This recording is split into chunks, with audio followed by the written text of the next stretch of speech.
My name's Anthony Cuthbertson. I'm a journalist. I write for Newsweek magazine, and I cover technology. And I write a lot about AR and VR. And one of the areas that seems most promising in this, for this technology is in education. And I've got three panelists, some on the side of using the technology, some on the side of developing the technology. So we have a nice mix.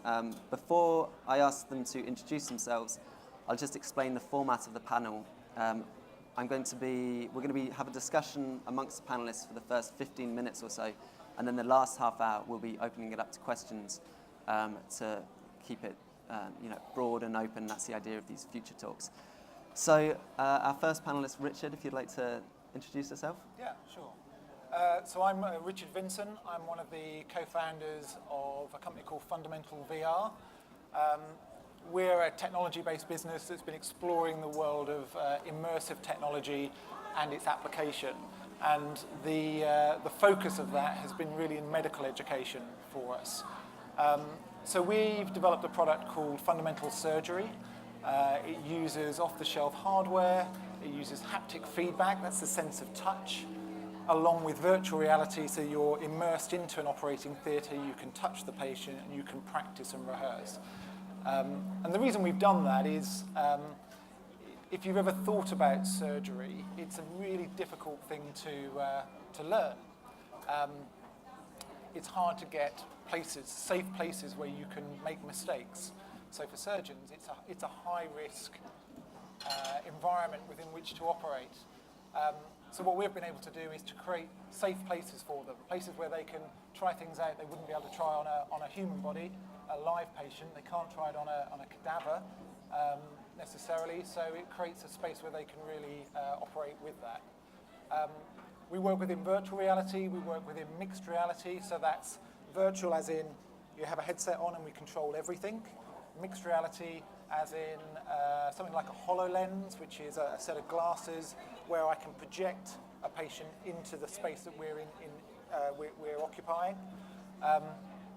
The best way to understand these is to try them. So if after this session you're interested, just down the corridor there, you'll find a small booth where you can try both of those technologies live, and you can experience the sense of touch and a surgical rehearsal. So that's us. Right, Bassem? Hello, my name is Bassem Hashash. I work for a company called Proximi, and we have produced an augmented reality platform that is currently being used for surgical collaboration as well as training of surgeons around the world. Just to give you some background, statistics and studies indicate that there is a big shortage of surgeons around the world. There aren't enough surgeons to go around and do all the procedures that are needed. Lancet, which is a UN commission, mentioned that there are over 5 billion people worldwide who do not have access to proper and timely care. And the reason being is in remote areas or in developing countries, there is a lack of specialists to provide these services. Also, we are not training enough surgeons with all the population growth. We're not training enough surgeons, and we are not attracting enough surgeons to get into the surgical field. I think my colleague can attest to the fact that I think last year, 3/4 of the training posts at the NHS were still unfulfilled. And the reason being are people who want to go into medicine are shying away from the surgical field because they're missing the training opportunities. You can only get like 6 surgeons in an OR without them being in the way. So the students are having a long delay in attending real surgeries. And at the end, I mean, this is how the doctor learns, by seeing firsthand how to manipulate the anatomy rather than just studying it in a book. So with what we're doing with augmented reality is, rather than only limit the education or the training to 6 students, We're making it possible to broadcast to thousands of students at the same time, so students can go in, they can interact, and we're bringing in immersive, interactive technology to training of future surgeons. Okay. All right. Dimitri? Good morning, everyone. My name is Dr. Dimitri Amiras. I'm a radiology consultant, and I work at Imperial College Healthcare Trust. A lot of you probably don't know what Imperial College Healthcare Trust is, but it's one of the biggest trusts in the UK. It's got a turnover of about £1 billion, and we're also part of an academic health science centre closely linked in with Imperial College London. The main hospital I work at is St Mary's Hospital. You may not know that either, but if you've ever caught the Heathrow Express, that drops you off in Paddington, and that's where St Mary's Hospital is. The reason I'm here today to talk about augmented reality and mixed reality is because I'm a senior author on one of the first papers describing its use in surgery, in plastic reconstruction surgery at Imperial College Healthcare Trust. We're a big trauma centre, we're a level 1 trauma centre, and we deal with a lot of trauma patients who require plastic reconstructive surgery. And that's to replace bits of skin that has been lost. And we've successfully used mixed reality, augmented reality, to assist in this surgery. Great, thank you. Anthony, I'd like to show a short video. Of Proximie? Yeah. Yeah, that Go shows... ahead. Is it possible to show the Proximie video? Hello? Ready? Okay, I want to show... Here?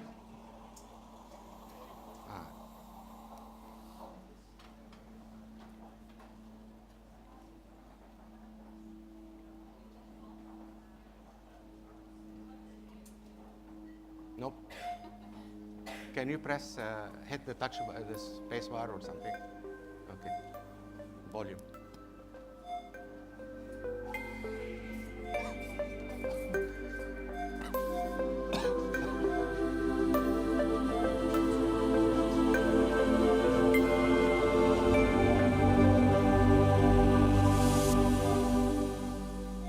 It's the brainchild of a surgeon who believes everyone should benefit from improvements in healthcare technology and is currently being used across 5 continents in some of the leading institutions. It is simple, practical and powerful. My name is Nadine. I'm a reconstructive surgeon on the Pantams rotation. I'm co-founder of Proximie.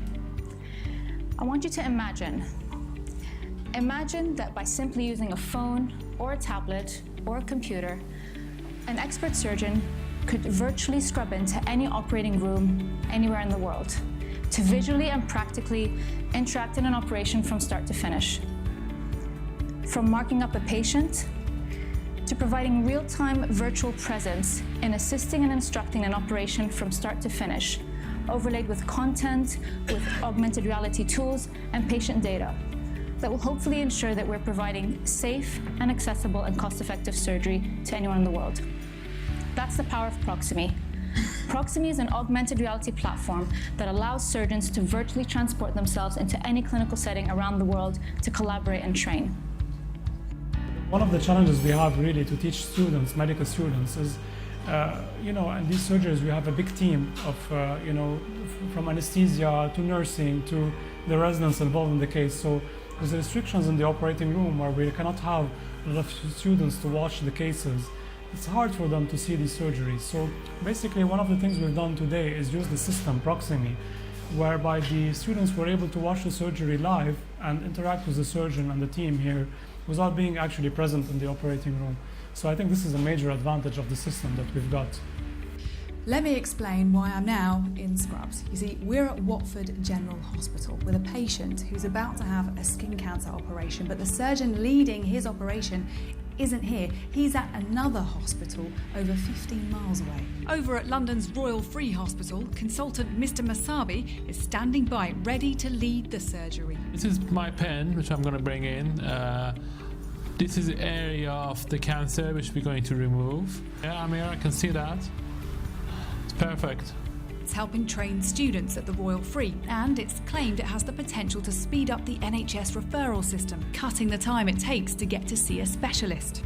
I think it was excellent actually, because I was looked after so well, and it was so not complicated, I'm in quite a bit of pain, and it was nice to be able to come to my local hospital. Proximate, local where possible and centralised where necessary. The potential for change is there. My team and I are growing our global footprint, and we're just starting to see the potential of this technology. Through digital technology, through simple everyday devices that we take for granted, through devices of the future, we can really do miraculous things. Thank you.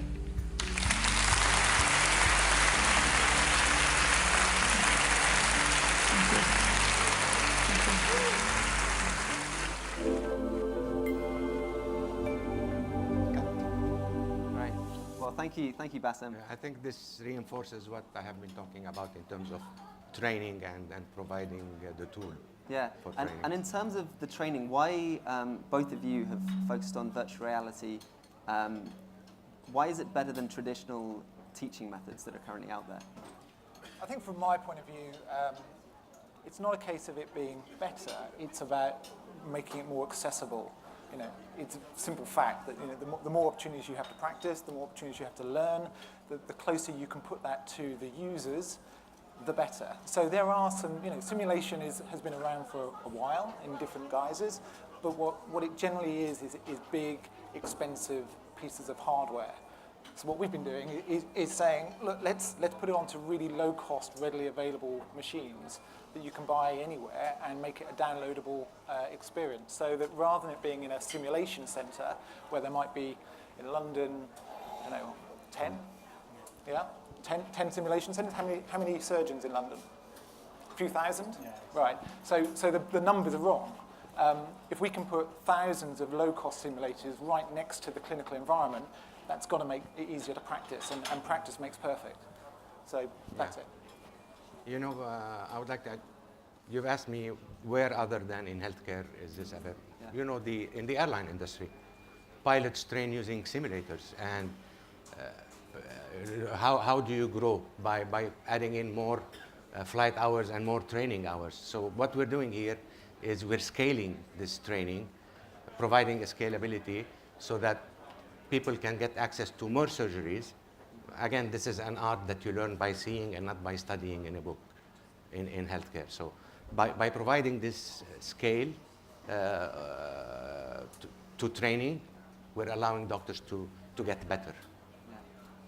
So if I could say one thing, when I was training at medical school, I did actually originally want to be a surgeon, I can admit that here.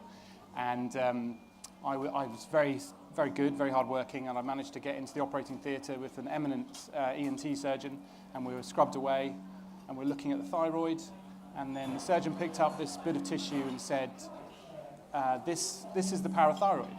And I said, why? How do you know that's the parathyroid? And he just said, I just do. And for me, that wasn't really a learning experience. That was just someone showing me how good they were at surgery. And I think with these other techniques, you get a lot more understanding about what's going on. Just sitting there behind the back of a surgeon, looking over his shoulder, doesn't quite give you the same information if you're looking through his eyes like you would do with MR or AR. Yeah, and Bassem, you mentioned the airline industry being one that you could train pilots and everything. Sure. Which other use cases for this technology are there? What other applications, which other industries, which other for learning and teaching? Actually, it's not limited to any field, really. We at Proximi decided to go into healthcare. But this technology could be used in electronics, in training on electronics, in providing support for engineers that work in the field, in the oil and gas industry, people in the telecom industry. I mean, the use cases for these types of technologies are amazing. I mean, we're just starting to scratch the surface on where this could take us in like 10 years from now.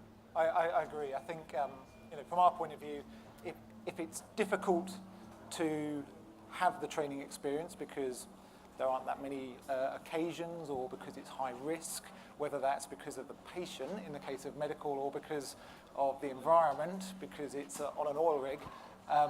So where those scenarios occur, that's a natural place for something like a virtual or an augmented reality platform to help.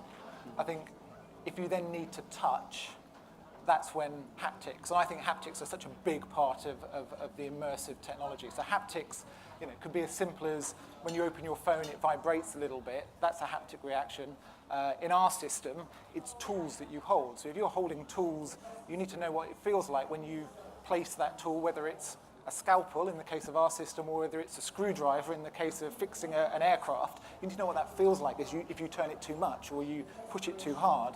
So we think combining both of those two, putting the immersion of being somewhere with the physicality of feeling that presence, that's when it becomes a real training experience. And we think it really goes into, it becomes muscle memory then. You're starting to really learn as if you were there for real.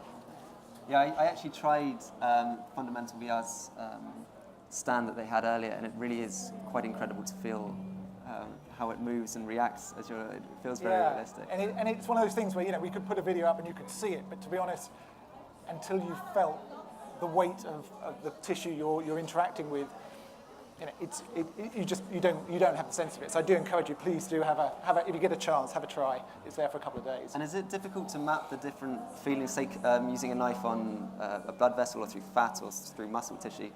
How do you get the right feeling? So it's challenging. We have at the core of our technology, we have something we call the Haptic Intelligence Engine, and that's about working out what's the way we're going to deliver the sense of touch. At the moment it's through tools that are attached to kind of articulated arms, but in future it could be gloves that have a different sense. So what's the delivery mechanism first? Secondly, what's the tool? So are you holding a syringe or a scalpel or a retractor? And then thirdly, what's the tissue? And when you put X tool with Y piece of tissue, how do they collide? And the way we map that is we go and ask people like Dimitri, how does it feel? And we put the tools in his hands and we calibrate as he goes, no, that's not how I remember it.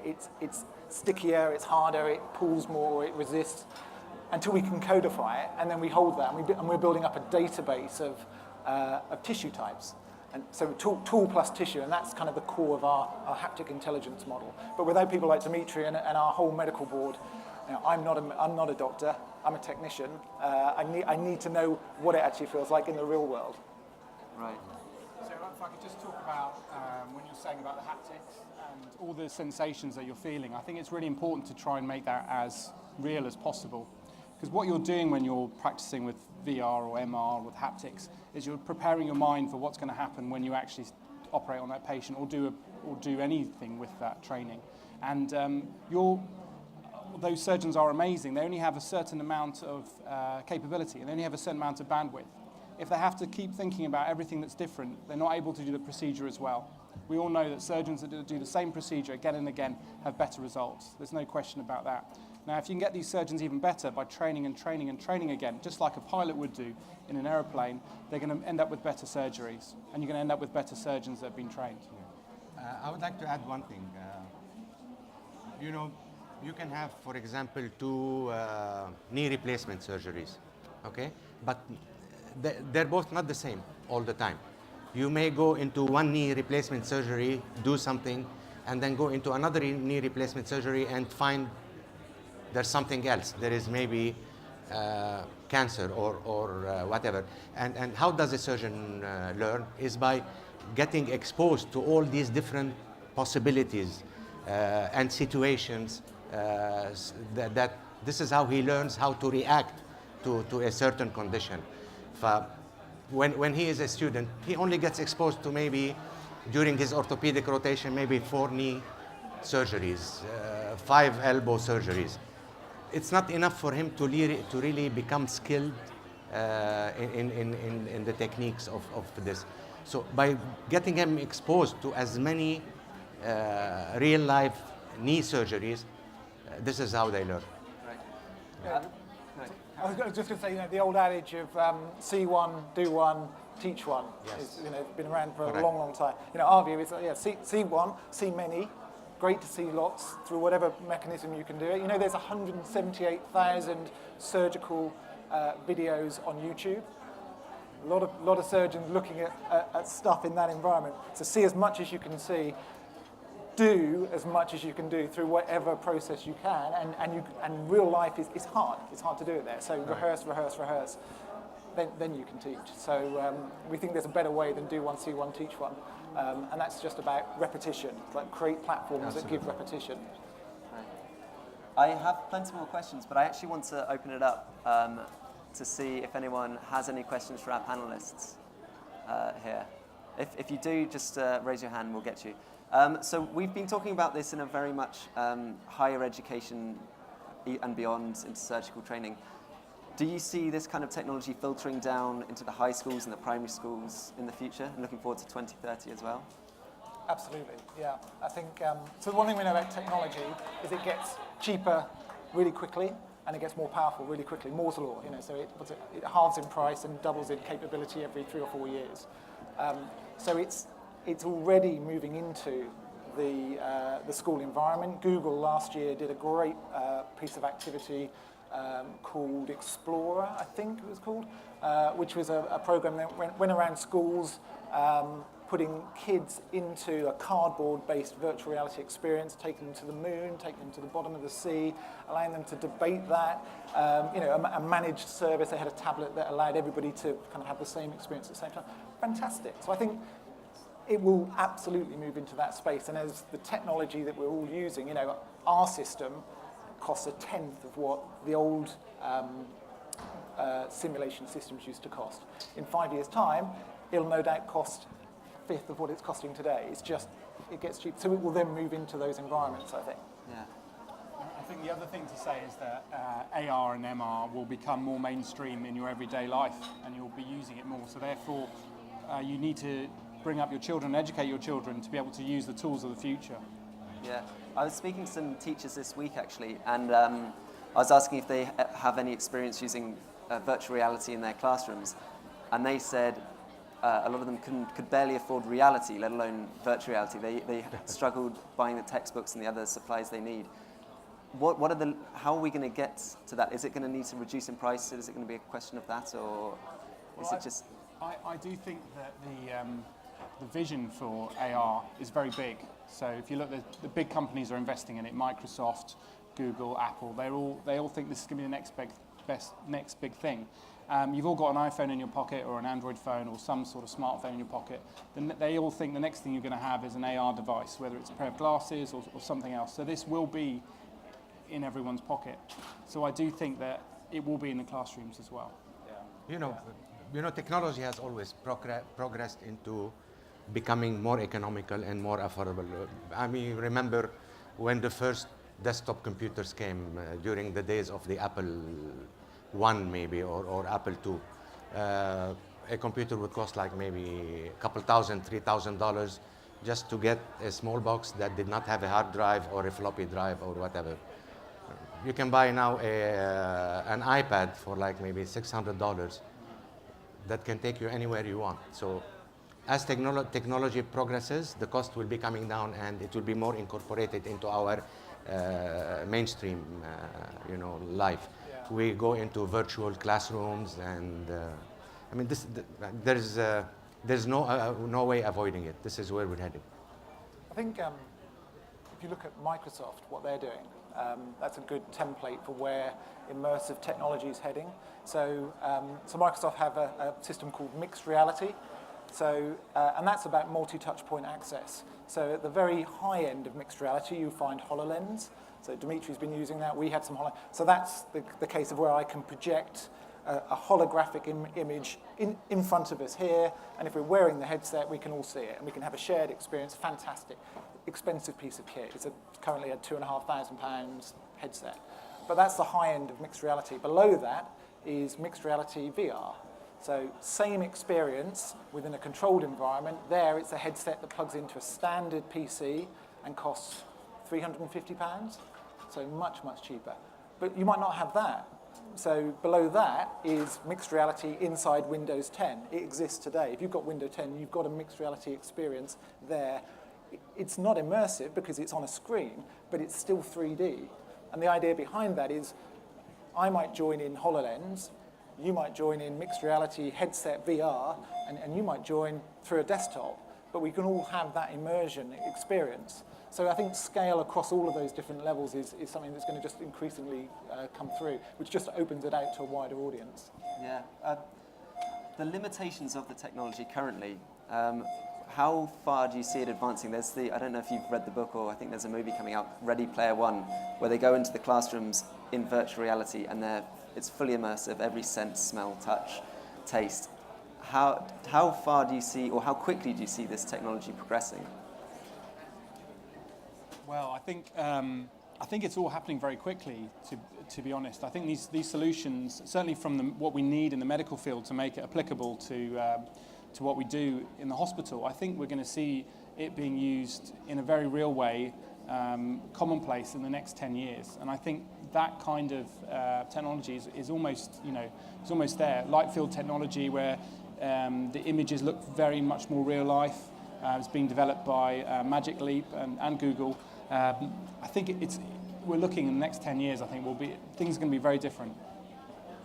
Yeah, from my point of view, I agree. I'd actually argue that it's going to move faster than that. I think, when we look in our sphere of surgical training, I think it's about releasing it. And once you lower the cost to a point where it's accessible to most, I think adoption will be very rapid.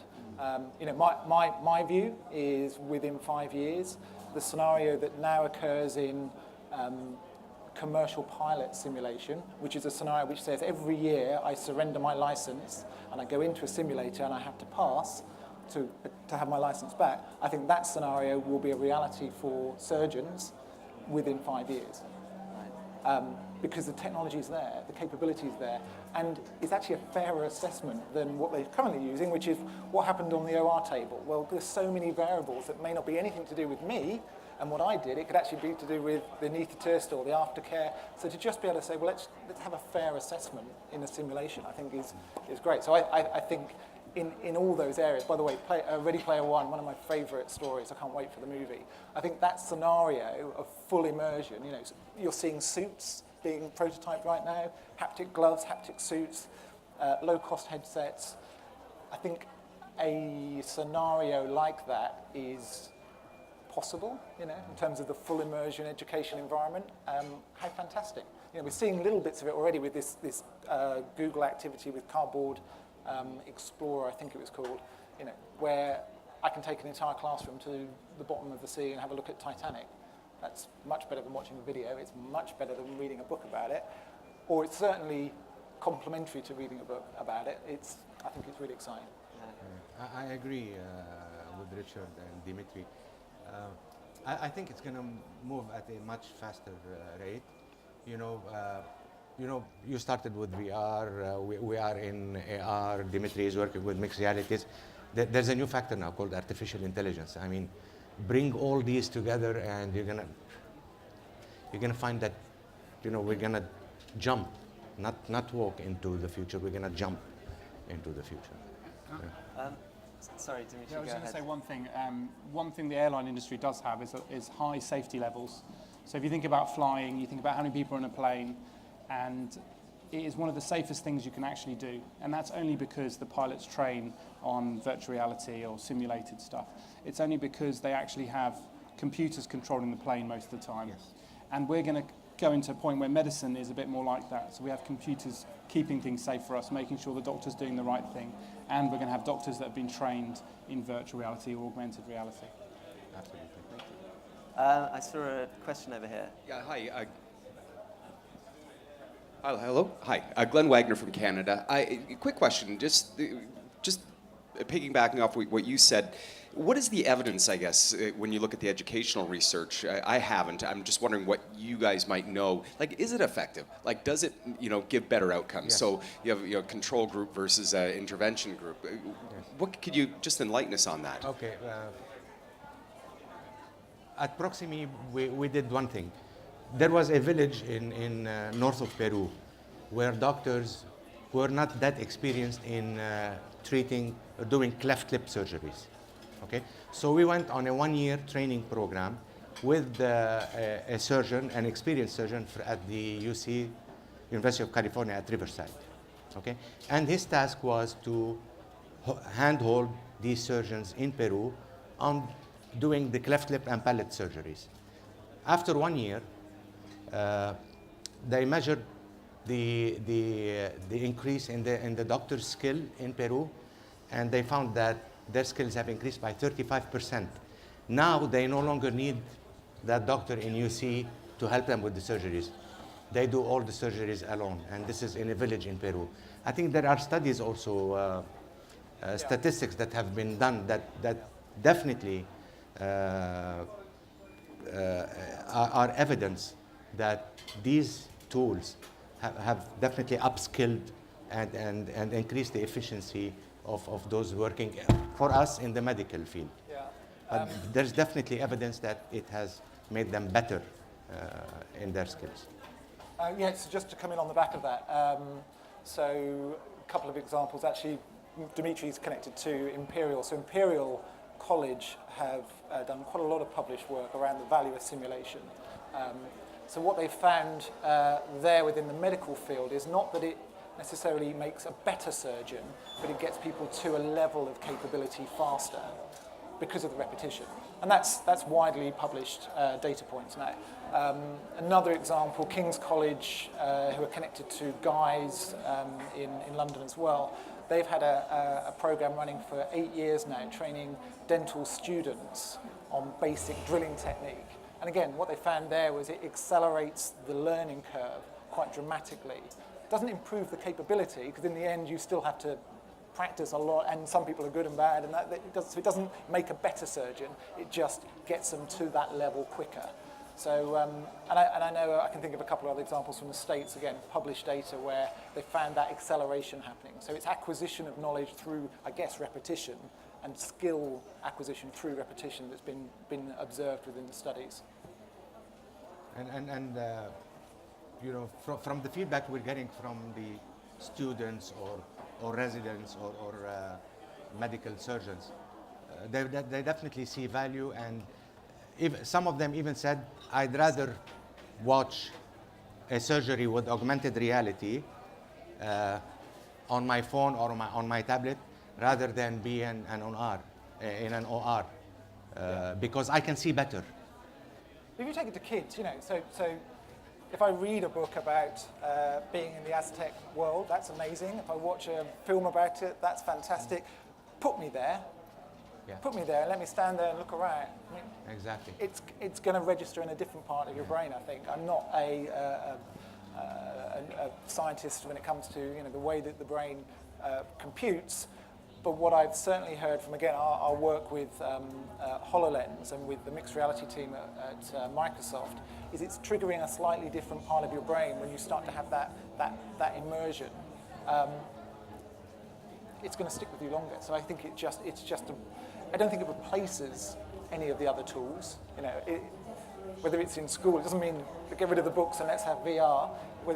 If it's in medicine, it doesn't mean don't stand next to a very experienced surgeon and watch them. Don't tune in on an activity. It just means, as well as that, here's another way to accelerate that learning skill, I think.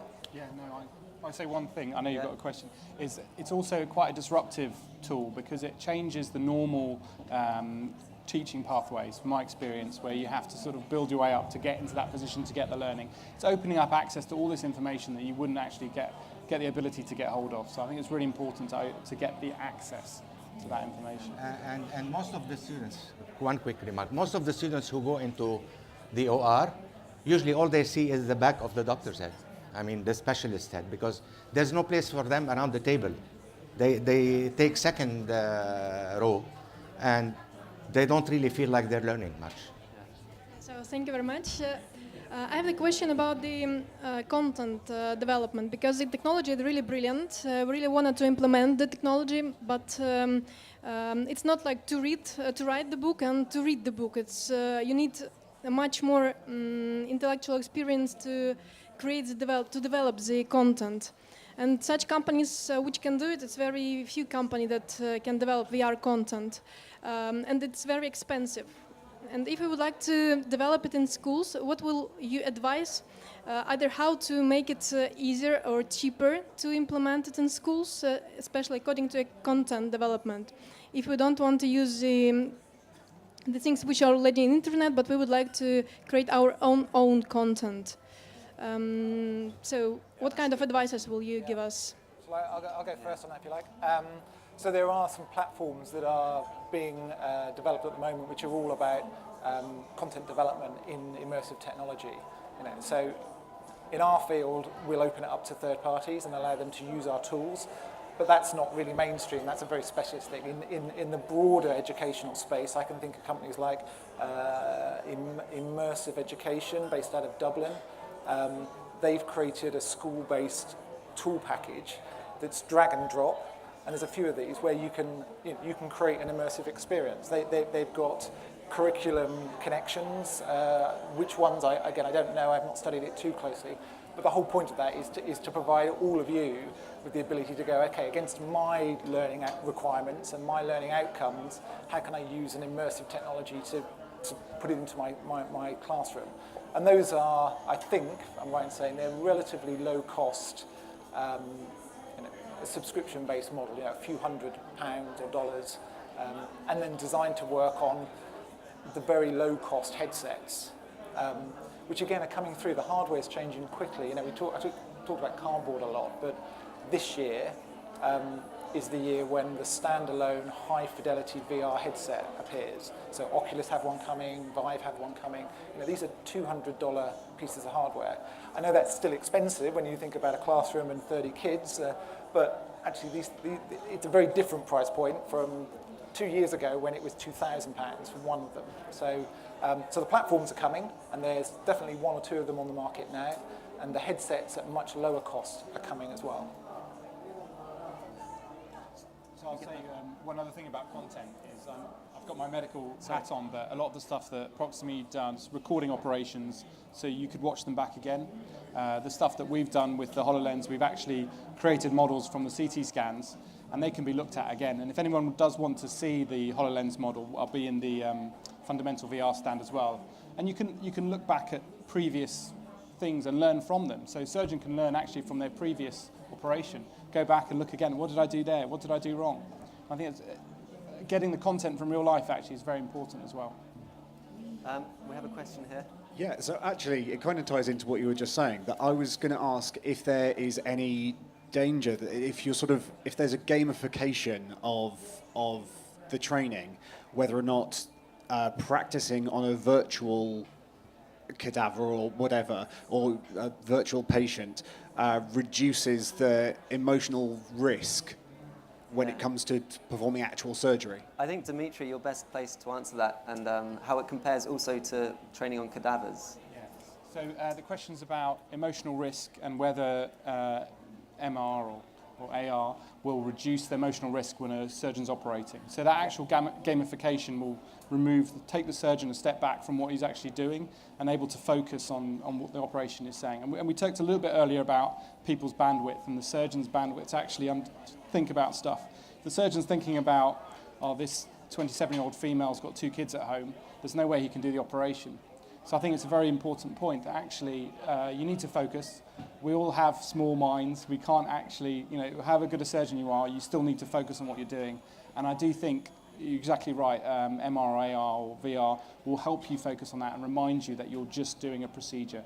And that the best you do that procedure is all you need to do for that moment. You can have empathy afterwards, but at that time you need to think about what you're doing in the procedure. We have another question here. Have you guys seen any application for training of educators and teachers using VR, or do you see that coming in the future? Richard or Bassem? No, I haven't. Training trainers. So I've seen some application of that coming through. So in the space of public speaking, so the ability to train people on how to public speak, I've seen that. That's moved into the virtual space. I've seen so shared VR experiences, so to create this environment virtually, which is back to our player one type scenario, shared space activity, that's just starting to break now. So Oculus or Facebook, who own Oculus, have a platform called Spaces, which is up to 4 or 5 avatars all in the same space. You can then apply that as a way of creating a training environment. So I think it's starting to come through, but I've certainly seen it within sort of public speaking training application. We have a question over here. Hi, I'm Svetluša Surova from Slovakia. Thank you for all panelists. It's great talk, amazing things you are doing. But I was wondering if we can clearly see that this VR and AI have great benefit for medicine, and there are obvious added values of training through it. But what do you think? What kind of benefits would these things have for social sciences? Because as we see,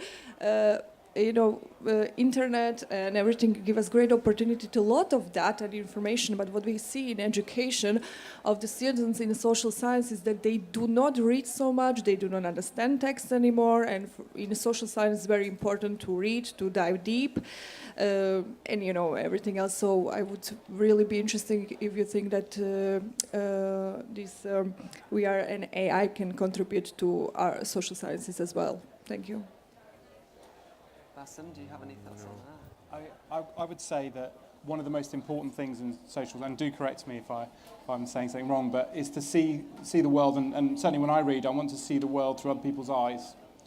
And I think mixed reality platforms and augmented reality problems can allow you to do that. They give you access to see through someone's eyes, see what they're experiencing. And I think if that could be used in that way to help people understand literature, or especially contemporary literature talking about certain times and certain periods, I think that is one particular avenue that can be used in a positive way and not detracting away from social life and interactions with other humans. Yeah, I'm in agreement. I think in some cases, it's not about replacing, it's about adding.